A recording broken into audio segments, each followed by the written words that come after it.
Without a clear Palestinian mandate, without their participation, without robust regional support, they've signaled that they support in principle, but you need that to be visible.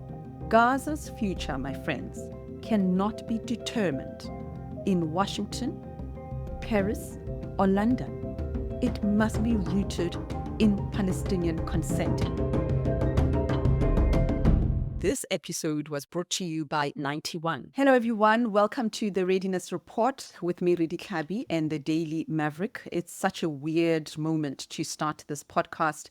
News of former police minister, former arts and culture minister, Natim Tletwa's death in Paris. He was now the ambassador, South Africa's ambassador to Paris, and he has died. And the internet is breaking with the news. And of course, as usual, government is slow to confirm, but I suppose they have to go through various processes and in stages in order to officially confirm. But it is really chilling, very mysterious circumstances. And I know a lot of people are now starting to talk about his name coming up at the Madlanga Commission. But I would tread carefully here, because one thing doesn't necessarily lead to another, especially things of such enormous significance. And it also wouldn't be the first time that Natim Tletwa's name comes up in a commission of inquiry. Do you remember the commission that was looking into Marikana, the Farnham Commission? He was police minister then. And if you read that report, and I'm also reminded of the book by Greg Marinovich, Murder on the Kopi, or at the Kopi, that looks at what happened in Marikana beyond what official statements said. And it was very clear from that inquiry that there was some responsibility that the police minister, the police commissioner, Ria Pierre at that time, that they had questions to answer. And as we know, in South Africa, commissions don't necessarily lead to an obvious next point, which is high-profile prosecutions. So I guess the point I'm making here is that I'm cautious when it comes to drawing some sort of causality or links between what happened in Paris, ending the life of the former police minister, and what's come out of the Madlanga Commission. And I say that because it wouldn't be the first time that there's some controversy linking him as a police minister to something that is catastrophic, something that is big, something that speaks to the failure of the state. And I would caution against making those kind of conclusions, because, life tends to go on in South Africa after commissions have concluded their work. Change is daunting, challenging, disorientating, unstoppable. Change is inevitable. Change is wise. Change is action. It's liberating, rewarding. Change is brave. Change is opportunity. We're always ready to invest in it. 91. Investing for a world of change. Anyway, that's not what I wanted to talk to you about. I just thought we should mark the moment. What I want to talk to you about is just unpacking the US plan for Gaza. It was announced with much fanfare in Washington. On paper, it promises to end the war, rebuild Gaza, and open the door to a political future. But when you look closely, the details raise many questions as they answer. People are saying, why aren't pro-Palestinian commentators excited about this? Well, because we know from history that there is no peace deal after war that works without the agency of the people who are involved. And I'll give you more details about that. But I noted just before I came to speak to you that already the Prime Minister of Israel is kind of saying something different to what he said when he was in Washington, something that does contradict the essence of the deal. He posted on social media at the end of the visit to Washington that instead, I quote, instead of Hamas isolating us, we turned the tables and isolated it. Now the entire world is pressuring Hamas to accept the conditions we set, the release of all the hostages while the IDF remains in most of the strip. That is the key sentence, while the IDF remains in most of the strip. Hands up if you think that can be sold to Palestinians. Hands up, really. If you really think You can have lasting stability, security for Israel, for Palestine, while the IDF remains in the Strip. You tell me in which universe that is going to work. Let's then talk a little bit. Let me just give you a summary of the core of the plan and why there is such disharmony and it's not being broadly welcomed. To be fair, it has been welcomed in some quarters, and I'll tell you about that. Just stay with me for a moment. Remember what I've just read. It is Hamas giving in, releasing the hostages who should never have been kidnapped in the first place. But with the withdrawal and the reconstruction, the IDF is not withdrawing. And that is where the polarization is going to come in. Palestinians are not going to accept that, not after this period of brutality and bloodshed. But what does this plan entail, my friend? What do we need to keep in mind about it? Well, the core of the plan, it just rests on a series of bold promises. Let me see if I can do justice and remember them in very short detail. First, a rapid ceasefire and the return of Israeli hostages. The deal sets a 72-hour deadline. I don't know if that is practical for that to happen. These deadlines need to be practical because if they can't be met because of the gravity of the situation, then it is going to lead to a resumption. Well, it hasn't stopped, right? The bombardment of Gaza hasn't stopped. It's going to lead to an intensification of that. So set reasonable deadlines. In exchange, Palestinian prisoners, and there are thousands of them, guys. There are thousands of Palestinian prisoners held in Israeli jails without trial. There are doctors who have been kidnapped, who have been disappeared. So those would be, some of them would be released in large numbers, including some sentenced to life terms. Okay. There are no mechanisms to say who gets released, who oversees that, and how. Second, Gaza would be demilitarized. The tunnels, the rockets, or command centers of Hamas, whatever you want to call them, these will be dismantled and with guarantees that Gaza will remain disarmed in the future. That's not going to be acceptable to Hamas and to many Palestinians if Gaza is disarmed, yet the IDF is on the ground. Already now there's an unequal use of force. And so what does that look like? Third, governance. Governance. The plan gets controversial. This is the nub for me. This is the heart of the crisis for me. The governance elements that have been articulated by this plan. Instead of restoring the weakened Palestinian Authority, instead of restoring their control outright, the US is proposing a temporary technocratic committee. Anybody who's ever been colonized, controlled by outside forces, seen what happened in Iraq, seen what happened in Afghanistan.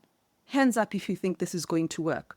Essentially, my friends, this is a hand-picked group of Palestinians backed by outside powers to run schools, hospitals, and utilities. But this committee would answer, fasten your seatbelt, would answer to the International Board of Peace, an oversight body that would include, we're told, figures like US President Donald Trump and Tony Blair.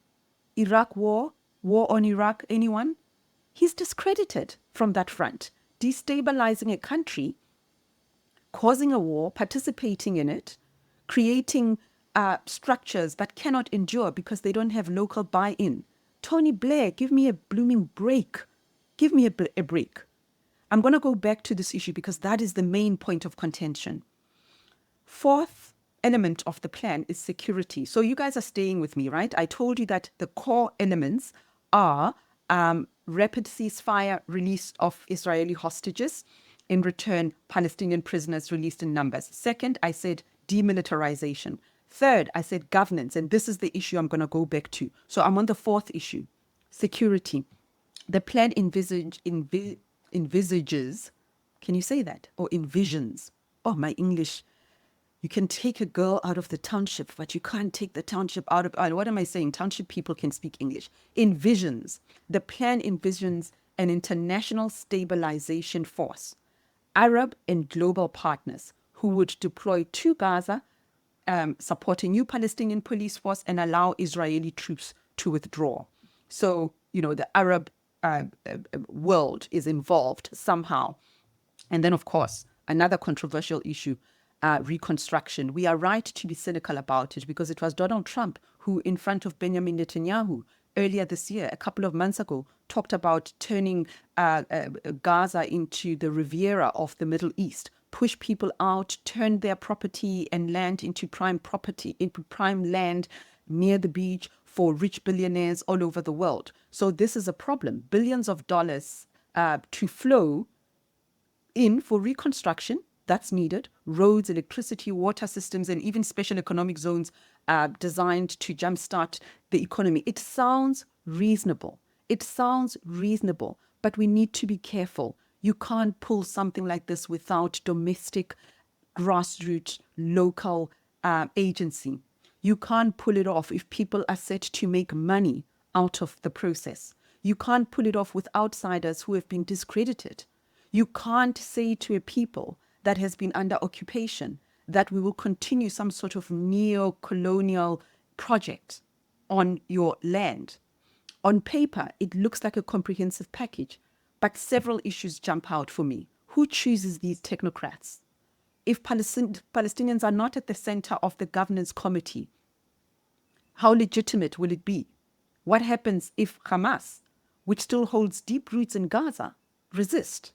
The plan says the reconstruction and stabilization effort will move forward anyway in areas Israel will hand over. So Israel has the authority to decide what it hands over and what it doesn't, and Palestinians will just roll over and accept that.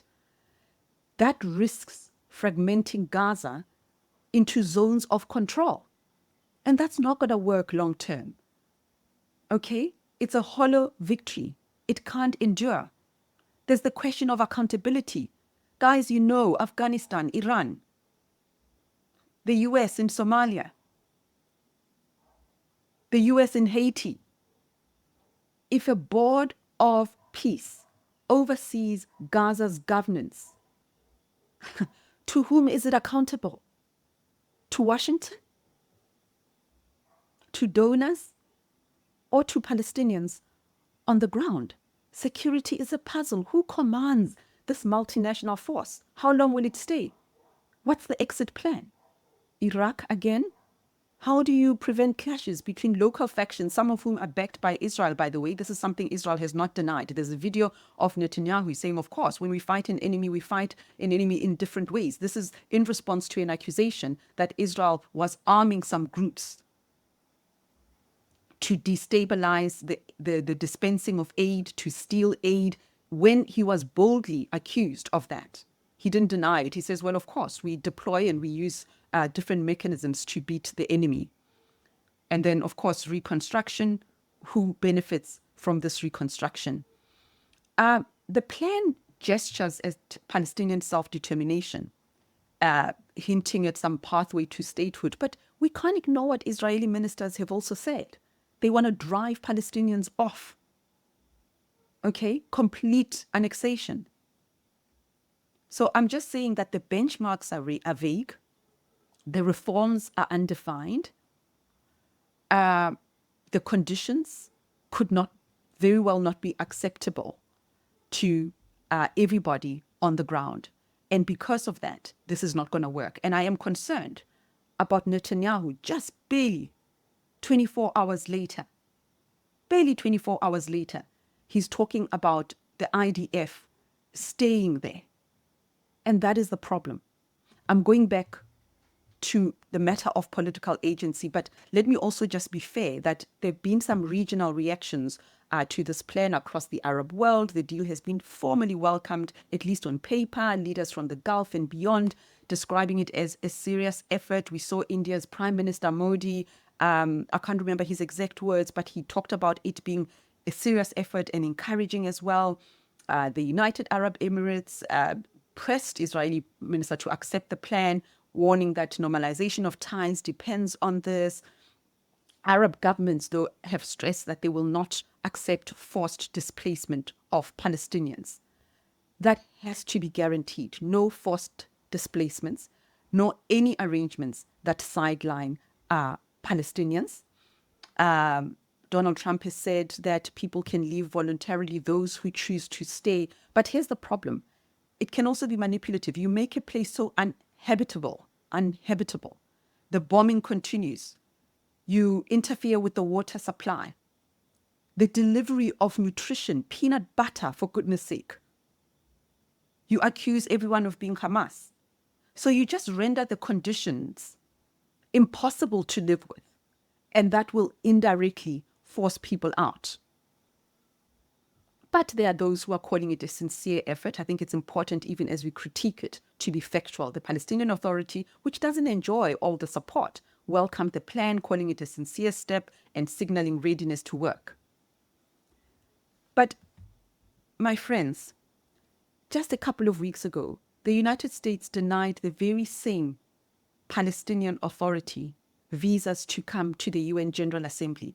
The very convening of people of the world, where these intractable differences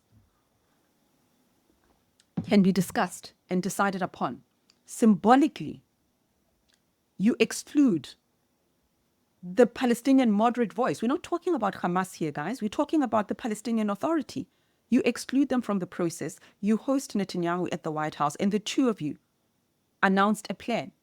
Even if, guys, you don't want to engage with this, with the granular details of this, or the minutiae, the complexities even, just wear, not as an individual, just you.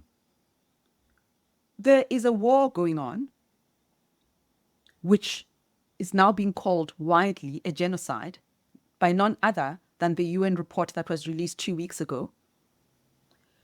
You go and you announce a peace deal that involves one of the aggressors, because Israel is here. We can say Israel and Hamas, but Israel in this context is a party at war. And then you have the US, which has not minced its words. It is clear its loyalty and bias gravitate towards Israel. This is not even a controversial point. You don't need to be swearing, calling me an anti-Semite, rolling your eyes. The US is unequivocally bold in its support that there's an inextricable link between Israel and the United States. US lawmakers go to Israel all the time, swear allegiance to Israel. This is not controversial, it's a fact.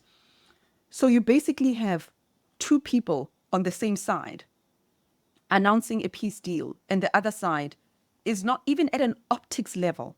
The least they could have done is just give the Palestinian Authority visas to come to the UNGA and then host them in Washington. So all make a show, as it were, to say we are all in this. All you're doing is leaving a bitter taste. People are looking at you and saying, you are taking over again, having conversations amongst yourselves, typical of the West, declaring what will happen in another region without the people of that region in the room. Okay? It's a high-profile announcement about a post-war era. Can you imagine South Africa's reconstruction happening without Nelson Mandela? Yeah, they tried to make a show of it with the Bantustans, apartheid South Africa, showing that we are united. We were not. The freedom fighters were in exile. They were in prison. What kind of lasting post-apartheid South Africa would we have had without the ANC, without seeing Nelson Mandela? What do you think black people and white people who fought against apartheid would have felt or thought to see an announcement of the end to apartheid and the legislative reforms without the leaders of that movement being in this room? The people whose lives, the people whose land are at the center of this crisis cannot be spectators. That is the point of our podcast today. I've told you the core plan. I've told you that, to be fair, some are welcoming it. I've told you that it does offer some sort of respite, but it doesn't address everything. But the main takeaway from me is that Palestinians cannot be spectators. Why does this matter? Why am I insisting on this? Because, guys, under international law, self-determination is a core principle. were at the UN General Assembly just last week for the most important diplomatic event on the diplomatic calendar.